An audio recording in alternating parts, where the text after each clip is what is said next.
పవన్ కళ్యాణ్ పొత్తులో లేకపోయుంటే ఖచ్చితంగా కూటమి ఇంత భారీ విజయాన్ని ఖచ్చితంగా సాధించేది కాదు అన్నట్టుగా కూడా కేకే సర్వేకి సంబంధించి కిరణ్ కొండేటి చెప్పడం జరుగుతుంది. అయితే పవన్ కళ్యాణ్ అండ్ చంద్రబాబు వీళ్ళిద్దరూ సపరేట్గా పోటీ చేస్తుంటే చంద్రబాబు నాయుడు 175 స్థానాలు, పవన్ కళ్యాణ్ 175 స్థానాల్లో పోటీ చేస్తుంటే పవన్ కళ్యాణ్కు సంబంధించి ఎక్కడైతే గట్టిగా ఉన్నాడో అక్కడ 50 నుంచి 60 స్థానాల్లో పోటీ చేసినా కూడా ఇప్పుడు ఈ కూటమికి సంబంధించి భారీ విజయం మీద గట్టిగానే ప్రభావం పడుండేది అన్నట్టుగా కూడా ఆయన చెప్పడం జరుగుతుంది. అయితే దేశం మొత్తంలో చూసుకున్నట్లయితే ఎక్కడ కూడా ఆంధ్రప్రదేశ్ ప్రజలు కావచ్చు, ఆంధ్రప్రదేశ్ రాజకీయ నాయకులు కావచ్చు, అందరికంటే కూడా భిన్నంగా ఉంటారని ఖచ్చితంగా మనం చెప్పుకోవాలి. ఎందుకంటే ఎలక్షన్స్ విషయంలో ఏ రాష్ట్రంలో లేనంత గందరగోళాలు కానీ కొట్లాలు కానీ ప్రతి ఒక్కటి కూడా ఆంధ్రప్రదేశ్లోనే జరుగుతాయి. ఏ రాష్ట్రంలో ఎలక్షన్స్ జరిగినప్పుడు కూడా లేని హాట్ టాపిక్ ఆంధ్రప్రదేశ్లో ఎలక్షన్స్ జరిగినప్పుడే ఆ ఒక్క విషయమే సోషల్ మీడియాలో కావచ్చు, న్యూస్ పరంగా కావచ్చు, ఎక్కడ చూసినా కూడా ఆంధ్రప్రదేశ్ ఎలక్షన్స్ గురించే మాట్లాడుకుంటారు. ఆంధ్రప్రదేశ్ ఎలక్షన్స్ ఒక హాట్ టాపిక్గా నిలుస్తుందని చెప్పుకోవచ్చు. అయితే ఎక్కడ లేని విధంగా ఎలక్షన్స్ జరిగినప్పుడు మొన్న మనం చాలా సంఘటనలు కూడా చూసాం.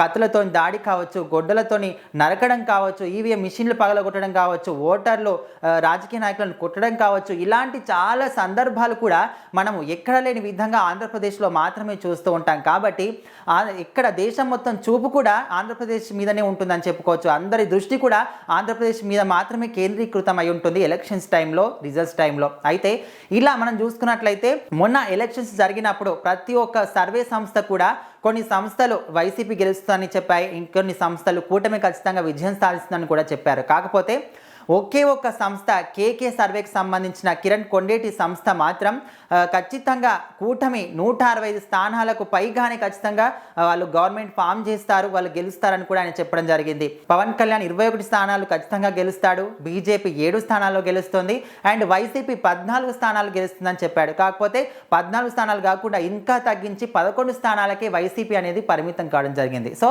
ఇది చూసిన ప్రతి ఒక్కరు ప్రజలు కావచ్చు, రాజకీయ నాయకులు కావచ్చు, అందరు ఎవరు కూడా నమ్మలేదు.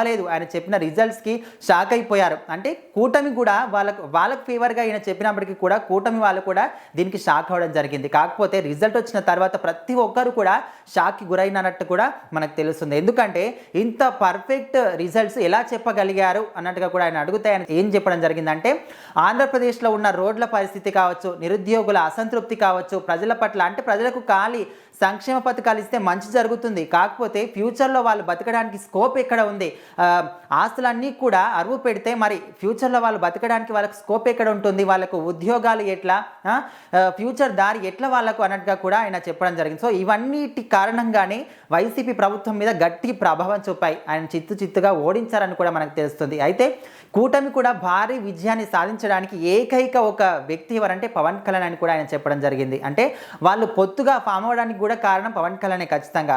సో అక్కడ పవన్ కళ్యాణ్ క్యారెక్టర్ ఒక డిసైడర్ క్యారెక్టర్గా అక్కడ మెయింటైన్ అయింది కూడా మనం చెప్పుకోవచ్చు.